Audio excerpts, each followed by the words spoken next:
السلام علیکم، میں ہوں طوبہ اور آپ اس وقت موجود ہیں ہمارے YouTube channel Urdu novel plate form پہ۔ اگر آپ نے ہمارا چینل سبسکرائب نہیں کیا تو ہمارے چینل کو سبسکرائب کریں اور بیل آئیکن کو کلک کریں تاکہ نیو آنے والی تمام ویڈیوز کے نوٹیفیکیشنز آپ کو ملتے رہیں۔ So let start. ناول نیم یار دلبرم از قلم رحیلہ خان۔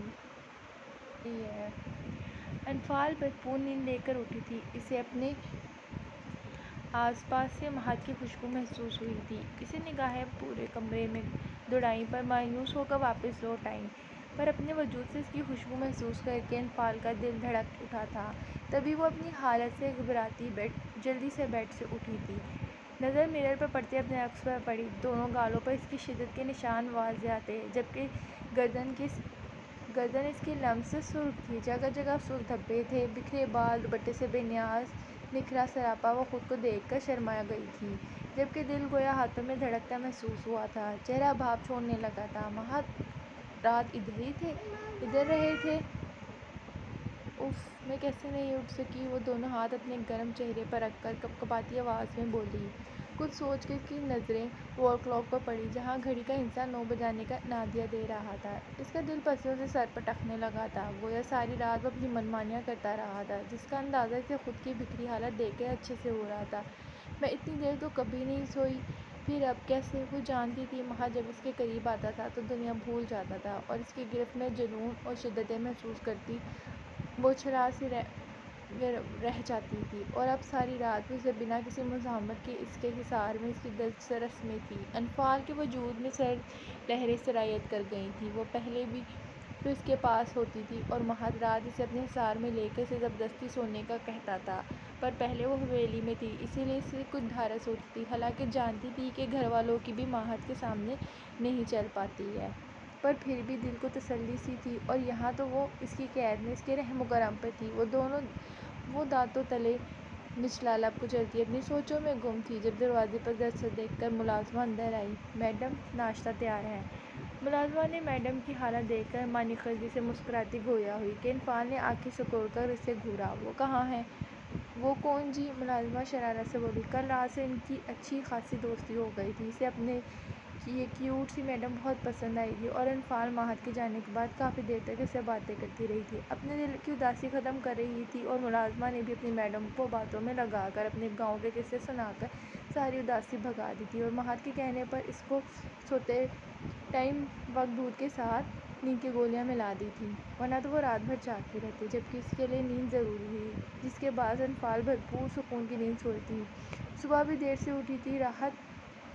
انفال نے اسے گھورا، جبکہ راحت گہرا مسکرا اٹھی۔ سر چلے گئے ہیں؟ کہاں؟ انفال نے بےتابی سے استفارہ کیا۔ پتہ نہیں میڈم، سر نے کہا تھا آپ کو بتا دوں، تیار ہو جائیں، آپ کچھ دیر تک لینے آپ کے بھائی بھابھی پہنچنے والے ہیں۔ راحت مہر کی جانب سے دی گئی ہدایت تفصیل سے آگاہ کر کے بولی۔ انفال سر ہلا گئی تھی۔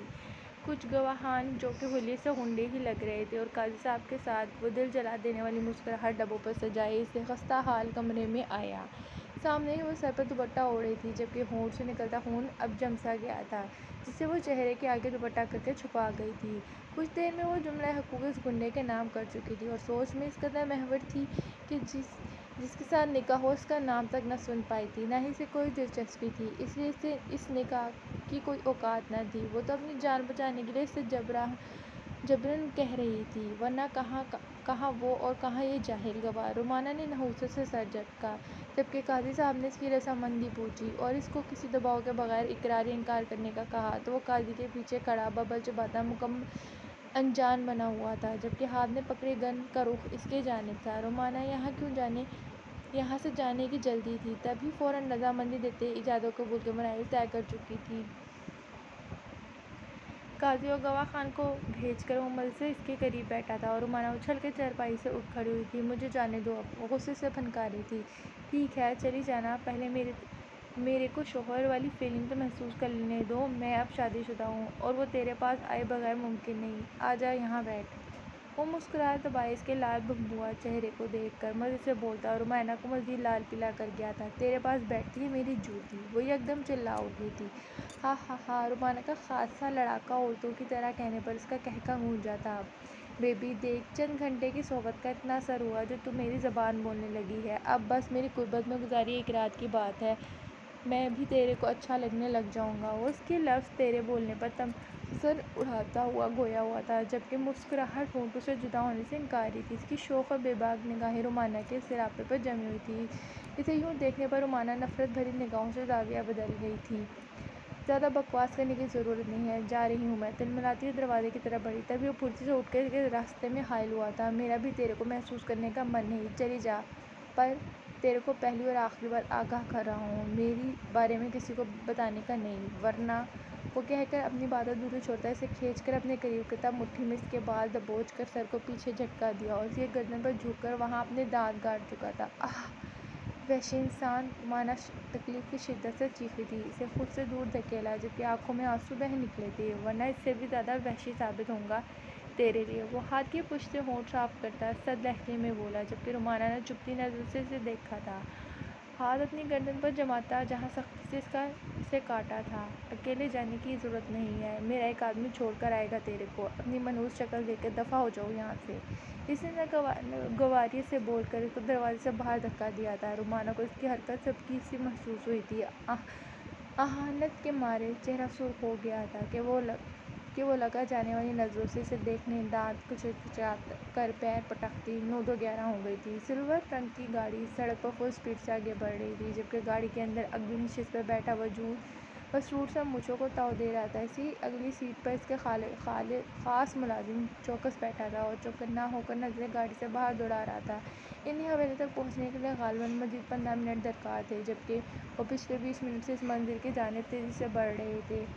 45 منٹ کا یہ سفر تھا۔ جیل سے رہا ہوتے ہی زمین خان کا چہرہ خوشی سے کھل اٹھا تھا۔ اسے مزید امید نہیں تھی کہ شمس اتنی جلدی اسے معاف کر دے گا، پر یہ اس کی بھول تھی کہ جلدی یا دیر شمس نے اسے معافی کی امید لگایا تھا، جبکہ شمس خان تو اس کو مسلسل دینا چاہتا، معاف کرنا تو دور کی بات، نہ ہی زمین خان جیسا شرپسند شخص معافی کے قابل تھا۔ ایسے لوگ اپنی گندی فطرت کے باعث ڈسنے سے باز نہیں آتے۔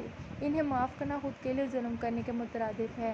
معاف کرو جہاں آپ کو کوئی جھول نہ دکھے، جو ٹھوکر کھا کر سیدھا راستہ اختیار کرنے والا ہو، جو خود بدلنے کی صلاحیت رکھتا ہو، جس کا ایمان زندہ ہو۔ اور زمین خان اور اس کے ساتھیوں کا ضمیر تو اب مردہ ہو چکا تھا۔ انہیں کہاں اچھے برے کی پرواہ تھی، انہوں نے بس ایک مقصد بنا لیا تھا، حویلی والوں کو برباد کر کے چھوڑنا، پر دراصل وہ خود کو برباد کر رہے تھے۔ وہ شمس خان کی معافی کا حقدار نہیں تھا، اس کی رگ رگ سے شمس خان واقف تھا، اس لیے اب عیاشی کے دن ختم ہو چکے تھے۔ وہ جتنا بھی گڑگڑاتا، مقابل بخشنے والا قطعی ارادہ نہیں رکھتا۔ زمین خان آرام دہ حالت میں بیٹھا شمس کے خلاف کوئی نیا محاذ کھڑا کرنے کی سوچ رہا تھا، جب بڑی اچانک سے ایک دھماکے کی آواز سے ان کی گاڑی کو جھٹکا کھا کر رکی تھی۔ اس سے پہلے کہ وہ سمجھتا، چند مسلح افراد ان کے سر پر پہنچے زمین خان کو گاڑی سے باہر کھینچ چکے تھے۔ رومانہ، تم کہاں تھی اور یہ کیا ہوا تمہیں؟ سعدیہ، جو دروازے کی جانب دیکھ رہی تھی، گویا شاداب کے لوٹنے کا انتظار کر رہی ہو، جو آتے ہی رومانہ کو ڈھونڈنے کے لیے نکل چکا تھا،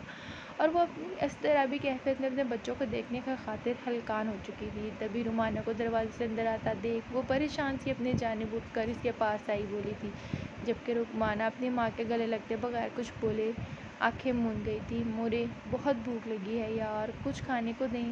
وہ سعدیہ بیگم کے ماتھے پر لب رکھتی بولی، تم نے بتایا نہیں، آخر کہاں تھی تم اور یہ کیا ہوا ہے تمہیں؟ سعدیہ نے اس کی اجڑی حالت دیکھ کر دھڑکتے دل سے پوچھا تھا۔ اغوا ہو گئی تھی، وہ بڑے آرام سے کہتی ماں کے سر پر بم پھوڑ کے صوفے پر بیٹھ گئی۔ کیا اغوا؟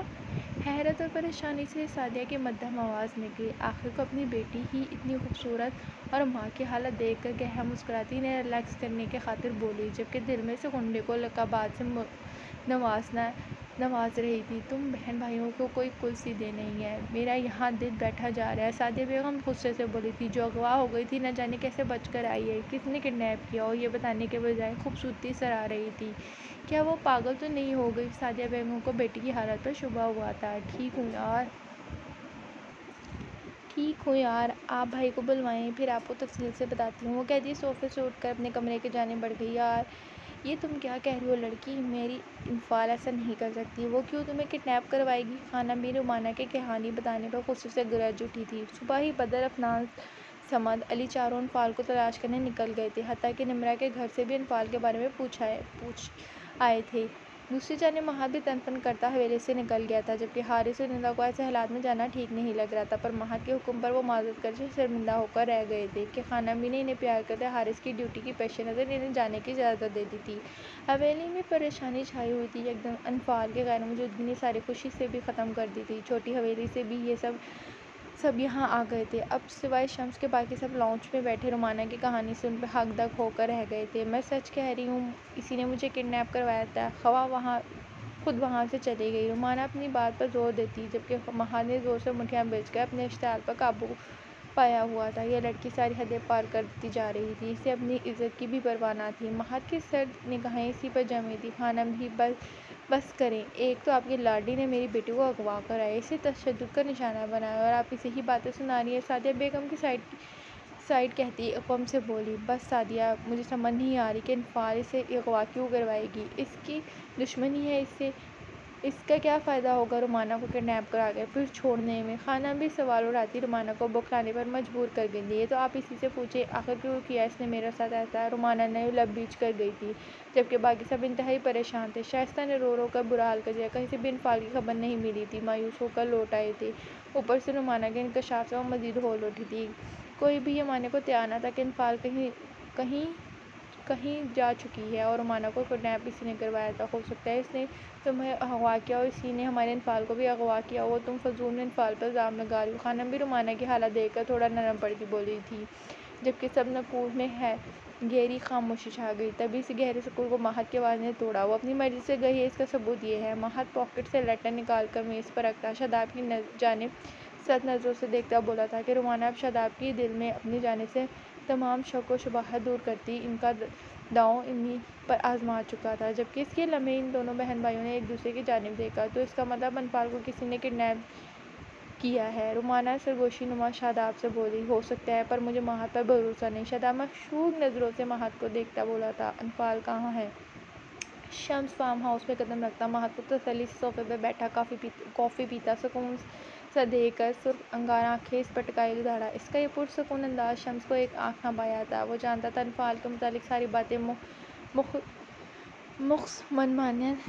مخلص من گھڑت تھیں، یہ بھی جانتا تھا کہ انفال کے پاس ہے، بس سب اس کی وجہ سے وہ جاننا چاہتا تھا۔ مہد ارسلان خان انفال کو گرم ہوا تک نہ لگنے دیتا، یوں بیوی کے غائب ہونے پر آرام سے سکون سے بیٹھنا ناممکن تھا۔